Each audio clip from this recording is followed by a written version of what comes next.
So yun guys, meron na naman tayong ano, for repair na naman na ano, GMA Aborto box.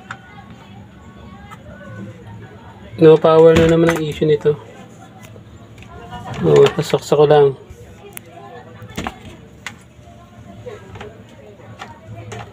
So yan, nakasaksak na yan. So yan, wala na naman power. So nung nakaraan, nag-repair na tayo nito. Possible, capacitor na naman. Yung capacitor nila na substandard. Buksan natin. So yan guys, so lobo na naman ah. Yan oh. Same lang nung pinalitan natin nung isang araw. Yung ganyan din oh.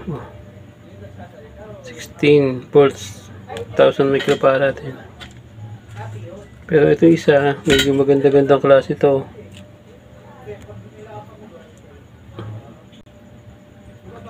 So ito magandang klase yung capacitor na to. Pang brand. So ito lang palitan natin. Kasi ito mukhang hindi ito ano, substandard. Ito lang.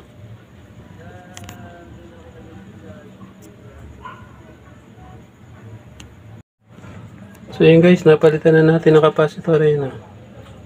So magandang klase na yan. Tapos ito yung sira. Ayan. Lobo-lobo.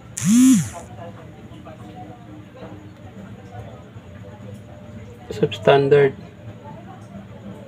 Napakagaang. So yun o, naka-standby na yan. Sa power natin. Okay na. Power na. So guys, hanggang dito na lang. Salamat.